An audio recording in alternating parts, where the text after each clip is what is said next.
Roh Kudus berbicara kepada setiap telinga, setiap hati, dalam hikmat, marifat, dalam pengajaran yang sehat. Sembunyikan hambamu ini di balik salib Yesus. Dalam nama Yesus. Haleluya. Amin. Siapkan hati, siapkan Alkitab Anda terutama, dan juga catatan untuk menulis rema-rema dari Tuhan. Tapi karena ini akhir pekan, saya ingatkan besok kita ibadah online masih ada. Meskipun onsite di gereja kami sudah jalan. Anda lihat di depan sana gms.church/streaming. Jangan lupa untuk mengisi hati Anda dengan hadirat Tuhan dan firman. Dan kita menggenapi firman Tuhan dengan memanfaatkan hari Sabat atau hari libur bersama kita untuk mencari wajah Allah. Catat judulnya hari ini adalah Tuhan tidak pernah terlambat.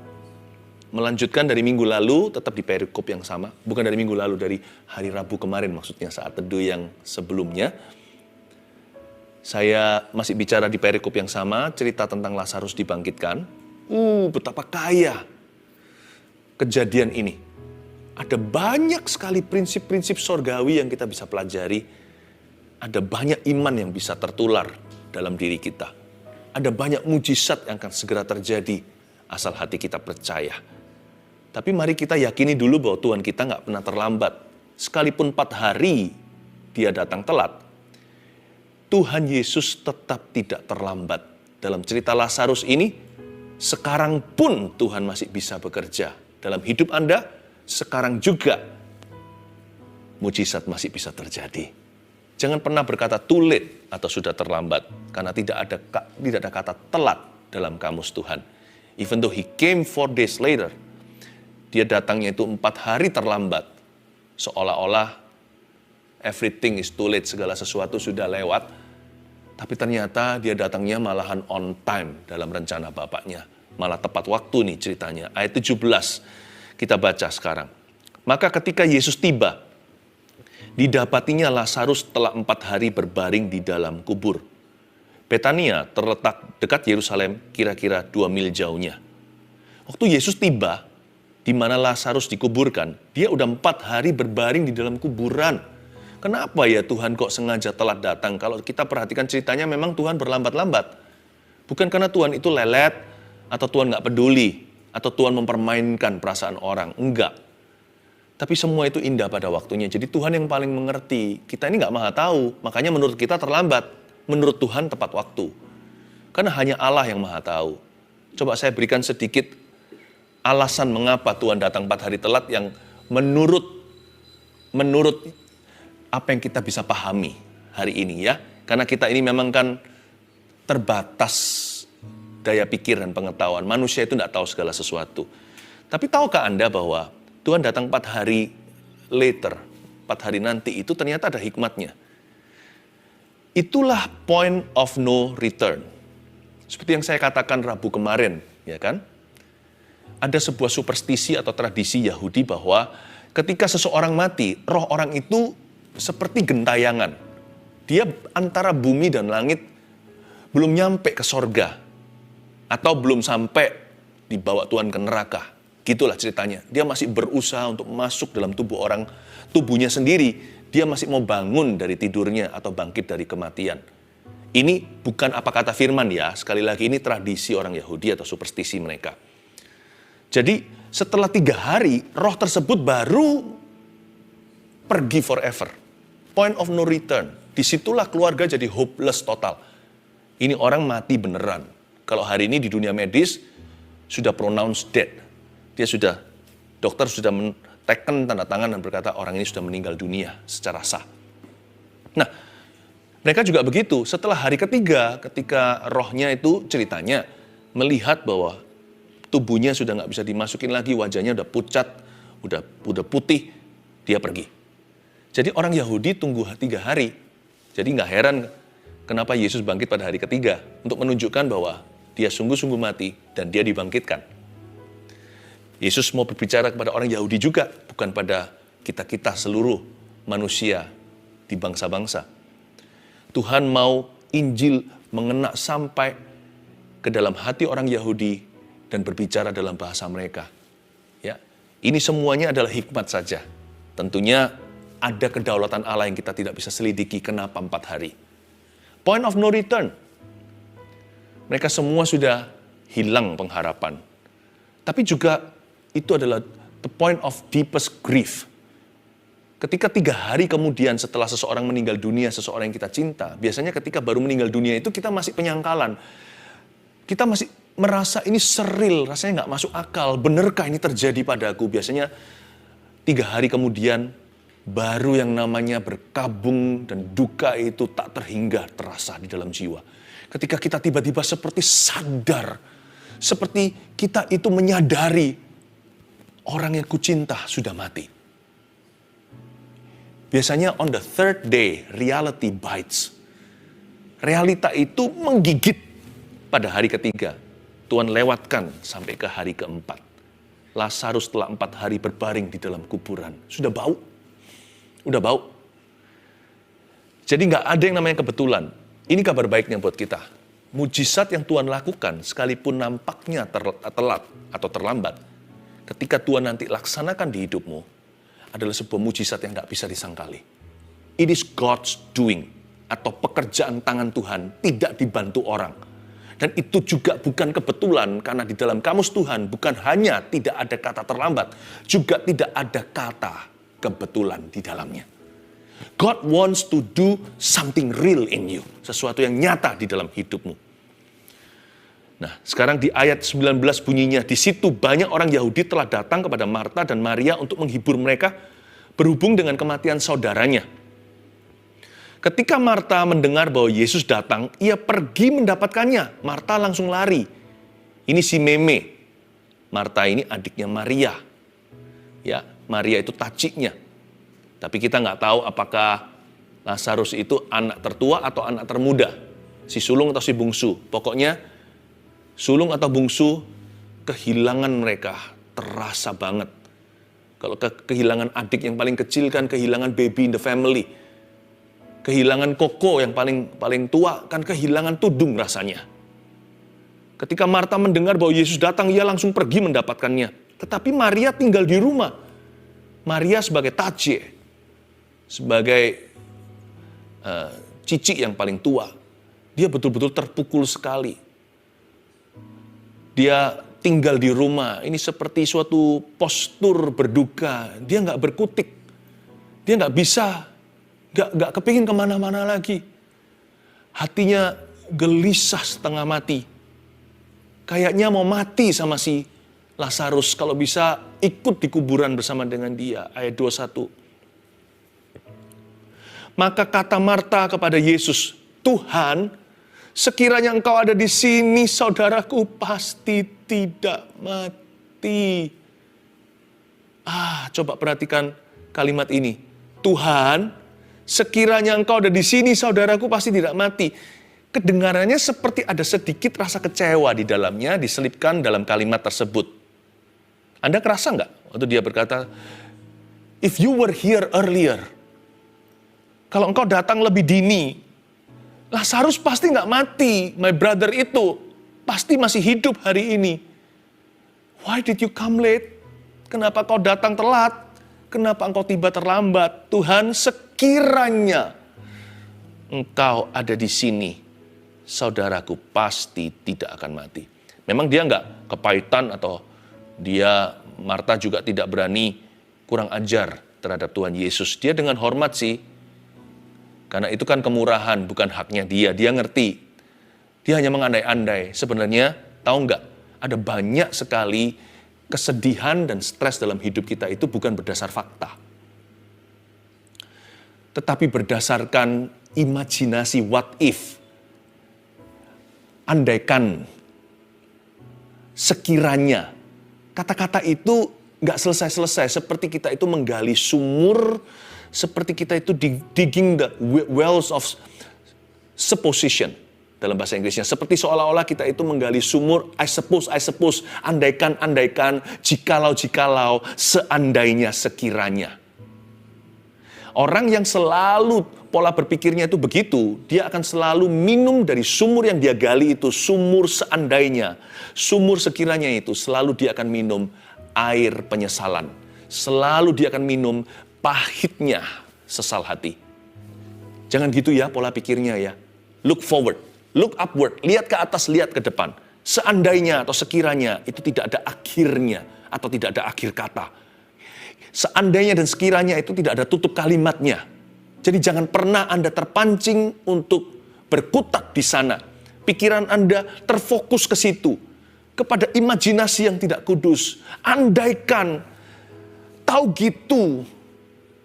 Sekiranya, itu nggak ada akhirnya. Nanti minum air kepahitan lagi. Kepahitan sama Tuhan, kepahitan sama diri sendiri, kepahitan sama orang lain.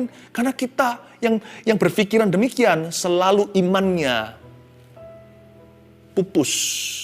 Pengharapannya putus. Orang yang berpikir begitu, tidak mungkin beriman pada Tuhan. Orang yang berpikir demikian, seandainya sekiranya, orang seperti itu, sudah tidak bisa lagi lihat apa yang Tuhan hendak lakukan. Karena dia menoleh ke belakang, lihat ke masa lalu. Dan yang dia harapkan adalah andaikan dia bisa ubah sesuatu di belakang situ. Orang begitu, salah fokus, gagal fokusnya, bukan lagi pada Tuhan dan pada firman. Orang seperti itu mati janji. Jangan begitu ya, Tuhan sekiranya itu percuma. Tetapi kalimat ini juga tidak menyinggung Yesus. Marta itu hanya menjadi seorang yang sangat manusiawi. Dia berkata, Tuhan kalau engkau ada di sini, itu pengertiannya sendiri. Dia pasti tidak akan mati. Tahukah Marta?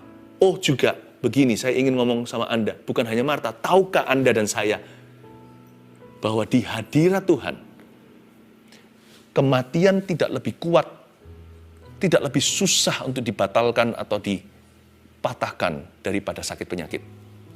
Andai kata Marta tahu, dia tidak akan stres begitu. Sekiranya engkau ada di sini, dia menghendaki hadirat Tuhan agak early, agak dini. Sekarang bukannya Tuhan sudah hadir di depan dia, itu kan juga hadirat yang sama. Kenapa dia menoleh ke belakang? Harusnya dia lihat Yesus yang di depan, bukan? Yang penting kan hadirat Tuhan, ya kan? Kan dia berkata, seandainya engkau ada di sini, dia merujuk ke hadirat Tuhan di belakang situ. Harusnya dia berkata, oh, yang penting kau sekarang di sini bersama dengan kami. Yang penting akhirnya engkau tiba. Sebab asal Tuhan ada di sana, tidak ada kata terlambat. Karena bagi Tuhan dan di hadirat Tuhan, kematian atau sakit 4 hari lalu, sakit parah, atau seminggu lalu masih sakitnya biasa, nggak ada bedanya di hadirat Allah. Sakit bisa sembuh di belakang situ, telat nih, dia sudah mati bisa bangkit. Karena yang membangkitkan itu hadirat Tuhan yang sama. Di hadirat Allah tidak ada penyakit besar, penyakit kecil, penyakit parah, penyakit ringan. Nggak ada. Bagi Tuhan semua sama. Saya pakai jempol saya, ibu jari saya ini untuk bisa membunuh yang namanya semut kecil, semut keranggan, nyamuk atau lalat. Nggak ada bedanya. Karena saya kuat, karena saya manusia. Ibu jari saya lebih besar dari mereka. Di hadirat Allah, nggak ada besar kecil. Tiada yang mustahil. Andai kata Marta ngerti, dia berdiri di hadapan siapa nih? Dia tidak akan berkata, andai sekiranya dulu engkau di situ. Yang penting kan sekarang engkau di sini. Ayo. Saya bicara pada Marta-Marta yang sekarang sedang mendengarkan saya punya renungan. Saya bicara kepada Anda, pria dan wanita yang sekarang lagi putus pengharapan. Yang penting sekarang Tuhan hadir. Jangan berkata sudah terlambat. Karena Anda berdiri di sebuah hadirat. Itu yang mengubahkan the presence of God. Saat Teduh ini bukan program acara. It's a presence. The presence of the Almighty. Bukankah kita bersama-sama berkumpul ini mengharapkan hadirat Allah? Bukan timnya, bukan pembicara, tapi anak Allah, Yesus namanya. Ya, lanjut ayat yang ke-22. Tetapi sekarang pun aku tahu, untungnya ada ini. Saya baca lagi, tetapi sekarang pun aku tahu bahwa Allah akan memberikan kepadamu segala sesuatu yang kau minta kepadanya. Untungnya tidak berhenti di ayat 21. Ayat 22 ada kelanjutannya. Marta cepat berbalik dan hatinya lekas percaya. Dia berkata, tetapi sekarang pun aku tahu bahwa Allah akan memberikan kepadamu. Garis bawahi tetapi sekarang pun. Even now, tetapi sekarang pun. That's the faith. Hari itu, saat itu juga, detik itu, Marta mendemonstrasikan iman pada Tuhan. Dia berkata, meskipun demikian, I choose to trust you. Aku memilih untuk tetap percaya kepadamu. Disitulah permulaan miracle atau mujizat yang akan segera terjadi. Marta ini luar biasa. Seringkali digambarkan dalam Alkitab dia hanya sibuk kerja. Ternyata Marta punya iman, cikal bakal. Kemuliaan Allah dinyatakan dalam keluarganya lewat kebangkitan saudaranya. Marta berkata, tetapi sekarang pun aku tahu Tuhan agak telat nih, terlambat menurut pemikiranku. Karena waktu itu Marta nggak ngerti kalau Yesus sanggup lakukan itu. Jadi Marta berkata, tetapi sekarang pun ya, even now. Sekarang pun, imannya nggak gede. Dia nggak berkata, sekarang pun Lazarus akan bangkit. Dia nggak berkata demikian. Dia hanya berkata, tetapi sekarang pun somehow miracle will still happen. Mujizat pasti masih akan terjadi. Tapi sekarang pun. Garis bawahi. Jadikan itu imanmu hari ini ya, apapun yang Anda lalui. Tetapi sekarang pun. Selalu bicara pada diri sendiri. Soul talk atau bicara pada jiwa. Tetapi sekarang pun, hai Philip Mantova, panggil namamu sendiri. Tetapi sekarang pun, hai Jeffrey. Tetapi sekarang pun, hai Sylvie. Tetapi sekarang pun, hai Henry. Even now. Tetapi sekarang pun, Tuhan masih akan melakukan sesuatu. Orang yang punya iman seperti ini, even now, biasanya doanya lebih singkat. Saya tidak berkata waktu saat teduh ya. Waktu saat teduh biar di-fix, supaya ada disiplin rohani. Nggak hanya saat teduh begini, tapi saat teduh pribadi. Tapi maksud saya ketika kita itu meminta sesuatu, atau ketika kita mengklaim sesuatu, lebih singkat kalau kita punya iman seperti Marta, tetapi sekarang pun. Kenapa? Karena kita pasti akan mengeliminasi semua keraguan kita. Kalau kita bisa berkata, even now God will work, tetapi sekarang pun Tuhan akan bekerja. Yang tereliminasi adalah semua keraguan kita. Kebanyakan doa kita itu isinya karbohidrat. Atau lemak bahkan, bukan protein. Isinya itu berlebihan di keraguan. Kebimbangan. Tuhan, apa bisa? Aduh Tuhan, aduhnya lebih banyak daripada ya dan amin. Andai kata orang punya iman kayak gini, doanya pasti powerful. Dan akan ada great power, ada kuasa besar dalam iman yang bisa memindahkan gunung. Hari itu Marta menemukan sebuah rahasia, memindahkan gunungnya. Even now, tetapi sekarang pun, Tuhanku akan bekerja. Ayat 23. Kata Yesus kepada Marta, saudaramu akan bangkit. Marta mestinya senang dong, tapi Marta belum mengerti maksud Yesus. Kata Marta kepadanya, ayat 24, aku tahu sih, gitu ya kira-kira, aku tahu bahwa ia akan bangkit pada waktu orang-orang bangkit pada akhir zaman. Marta ngomong, ya aku tahu, aku ngerti bahwa akan terjadi kebangkitan nanti di akhir zaman, ketika kiamat, begitulah bahasa duniawinya. Ketika Tuhan datang. Itu is a distant resurrection atau kebangkitan yang masih jauh. Tapi yang maksudnya Tuhan di sini kali ini adalah mujizat akan terjadi hari ini. Dia kira nanti, suatu hari. Ya Tuhan, nanti akan terjadi pada akhir zaman. Jawab Yesus. Ini ayat 25. Akulah kebangkitan dan hidup. Barang siapa percaya kepadaku, ia akan hidup walaupun ia sudah mati. Ini kayaknya nggak nyambung deh. Marta sama Tuhan Yesus ngomongnya itu beda level. Marta bilang, ya ngerti nanti suatu hari akan terjadi kebangkitan. Dia berkata, ya aku bisa nerima lah, aku tidak akan kecewa. Tapi Tuhan mau bawa dia mengalami mujizat now, sekarang. Yang satu bicara tentang a distant resurrection, yang satu berbicara tentang an immediate resurrection. Yang satu bicara tentang kebangkitan yang akan datang, ini kebangkitan sekarang. Nah, jawaban Yesus ini tidak menunjuk ke waktu, padahal mereka bicara tentang timing. Jawab Yesus, akulah kebangkitan. Dia mengarahkan semua perhatian kepada siapa dirinya. Ini luar biasa loh. Yesus tidak berkata, iya, aku akan bangkitkan. Dia berkata, hei, Marta, sebentar. Pause. Time out. Dia berkata, akulah kebangkitan. Look at me, lihat aku. Akulah kebangkitan, kata Tuhan. Ini hadirat Tuhan. Akulah kebangkitan. Ini powerful sekali, ini luar biasa. Yesus tidak berkata, aku punya kuasa kebangkitan. Dia tidak berkata demikian. Dia juga tidak berkata, nanti aku berdoa pada Bapak, Bapak akan membangkitkan. Dia tidak berkata demikian. Dia berkata, akulah semua itu. Sejujurnya, akulah kebangkitan itu. Itulah sebabnya orang yang punya Yesus punya kebangkitan. Orang yang kenal Yesus kenal kebangkitan. Dia berkata, akulah semua itu. Yang kau katakan nanti suatu hari dibangkitkanlah, bla bla bla. Akulah semua itu. Jadi gini loh Marta, Tuhan mulai negosiasi dengan dia. Suatu hari cepat lambat, Lazarus toh harus dibangkitkan oleh saya. Apakah sekarang lebih susah membangkitkan dia daripada nanti di akhirat? Mana lebih susah menurut kamu? Aku bangkitkan now atau later? Toh cepat lambat, semua mereka termasuk kamu nanti otomatis akan aku bangkitkan. Aku yang membangkitkanmu nanti. Everyone will be resurrected by me, kata Tuhan Yesus. Jadi sekarang aku memberimu satu bonus. Aku bangkitkan sekarang aja ya. Meskipun dia akan mati lagi, tapi tak bangkitin hari ini. Wow, itu rasanya mujizat di depan mata. Tuhan itu baik ya. Ternyata mujizat terjadi bukan karena Marta itu imannya sempurna, tapi karena Tuhan itu panjang sabar sama orang gak beriman seperti kita, seperti Anda dan saya. Ayat yang ke-26. Dan setiap orang yang hidup dan yang percaya kepadaku tidak akan mati selama-lamanya. Hah? Bukankah kita semua akan meninggal dunia? Ini ayat maksudnya apa? Setiap orang yang percaya sama Yesus nih, nggak akan mati selama-lamanya. Ini maksudnya begini loh. Maksudnya, orang-orang yang sudah percaya sama Tuhan Yesus, we can only fear dying, not death itself. Kita mungkin, nggak semua juga sih, tapi mungkin kita bisa takut prosesnya mati. Prosesnya kematian. Ya kan? Beberapa orang yang sakit, harus melalui penderitaan. Ada juga orang yang proses kematiannya itu kurang mengenakkan. Ada juga yang kecelakaan. Ya kita nggak imani yang demikian.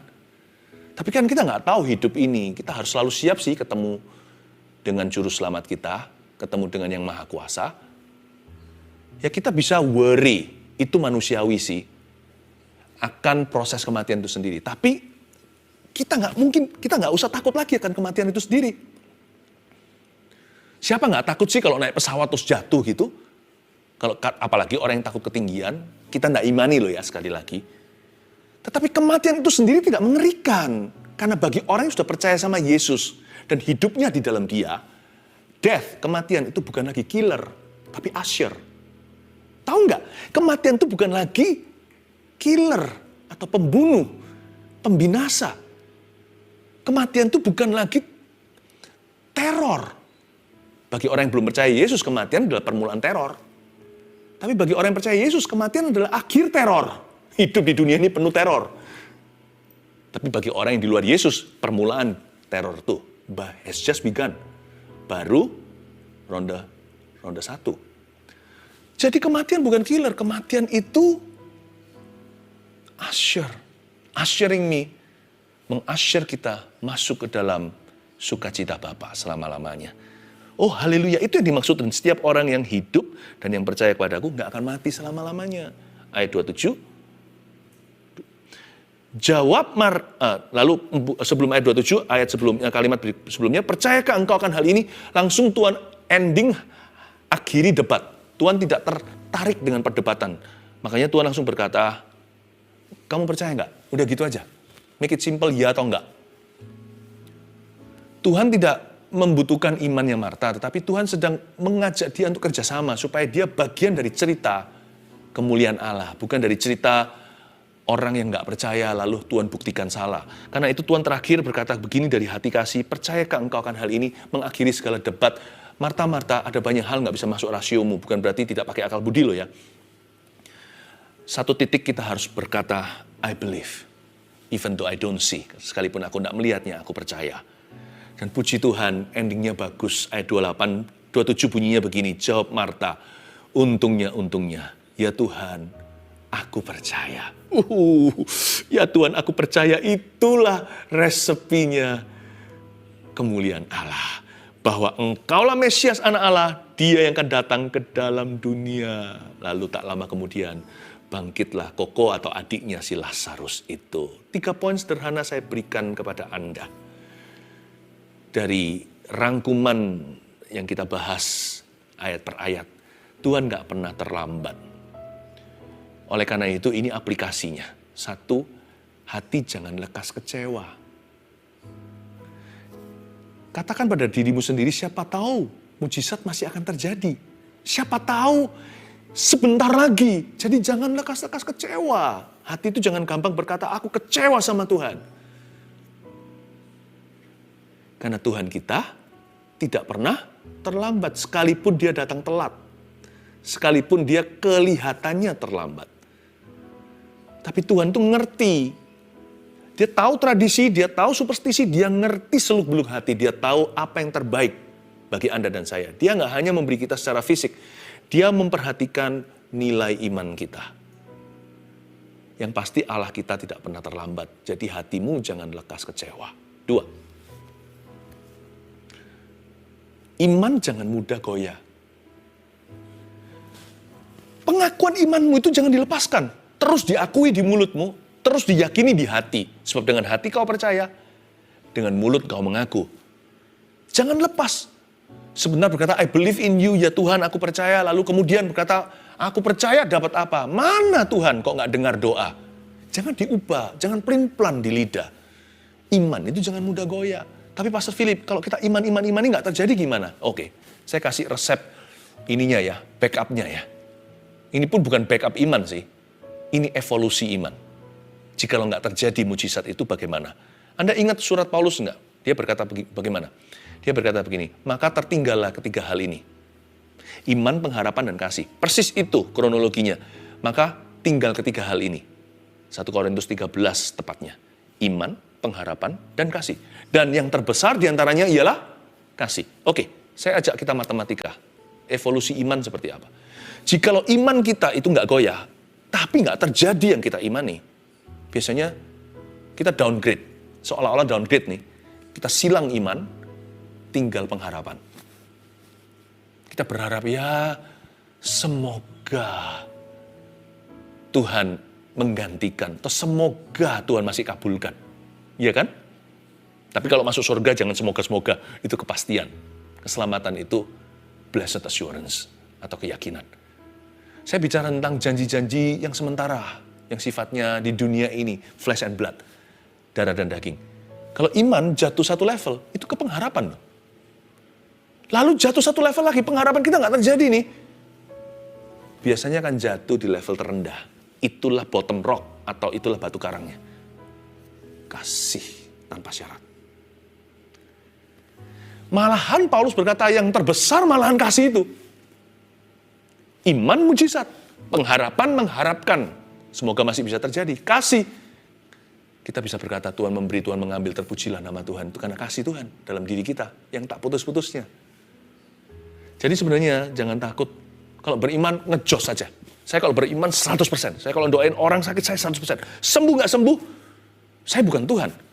Tapi kalau saya beriman 100%. Tidak 99 loh ya. Kalau orang itu sakit tambah parah, nggak usah diimani, pasti lebih parah. Kalau masalah rumah tangga yang berantakan kita biarkan juga pasti akan semakin kronis, semakin toksik. Ngapain saya berdoa kalau saya nggak beriman? Biarin aja. Itu bukanlah syukur tidak mengubah keadaan. Syukur mengubah Anda yang bersyukur di dalamnya.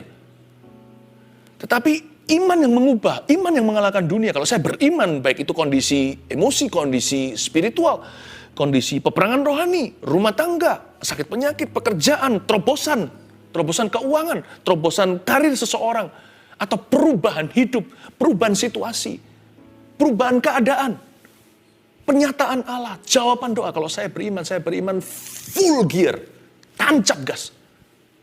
So saya nggak takut kecewa. Kalau iman saya itu murni dari firman, saya di downgrade pun masih ke pengharapan. Di downgrade lagi saya masih punya kasih. Saya nggak akan pernah kecewa sama Tuhan. Kasih itu nggak bisa kecewa. Jangan begini, takut beriman. Kenapa? Nanti kalau nggak kejadian gimana? Itu orang WO atau kalah sebelum pertempuran. Itu orang yang keluar dari gelanggang pertandingan. Belum lap pertama. Belum kita putaran ke-1. Sudah berkata, ya sudah daripada kalah mendingan nggak resiko. Daripada kalah mendingan gua pasti nggak menang. Lebih bisa nerima. Kayak seperti itu, nanti lama-lama kita jadi pecundang. Iman jangan mudah goyah. Tancap gas. Let's believe in miracles today. Sekalipun orang mau bilang, mujizat-mujizat yang dicari, terserah mereka. Terserah, karena orang-orang itu tidak akan jadi solusi buat sesamanya. Kita yang percaya jadi solusi. Meskipun ujungnya bukan manipulasi, ujungnya adalah kasih. Kalau enggak pun gimana, saya tetap akan percaya. Seperti Habil, darahnya dari tanah itu berseru dengan iman. Mendingan saya mati, tetap beriman, dan sekalipun tidak melihat apa yang saya imani terjadi. Saya pulang ke surga membawa iman. Imanku tidak akan tercuri. Terjadi atau tidak terjadi apa yang kuimani, aku tetap akan beriman. Karena imanku pada firman Tuhan. Tuhan berkata, dia Yehovah Rafa, I believe in healing. Saya percaya dalam kesembuhan. Tuhan berkata, Yehovah Jireh, Allah yang menyediakan atau Allah yang mengadakan, saya percaya kepada pemeliharaannya. Saya percaya satu persatu. Dan kalau Tuhan berkata, aku adalah Allah yang kudus, kudus-kuduslah hidupmu dan hidupku. Jagalah kekudusan. Yang terakhir, kalau hati jangan lekas kecewa. 2, iman jangan mudah goyah, karena Tuhan tidak pernah terlambat. Yang ketiga, ini pewahyuan umumnya buat kita. Mujizat masih terjadi, my brother and sister. Ini yang membuat hidup itu bergairah. Miracle still happen. Yes, even now. Yes, even now. Mujizat masih terjadi. Termasuk sekarang pun Tuhan masih bekerja. Dan saya percaya hari ini adalah hari yang Tuhan tentukan untuk Anda mengalami sebuah mujizatnya. Marilah kita bersyukur dan bergembira di dalamnya.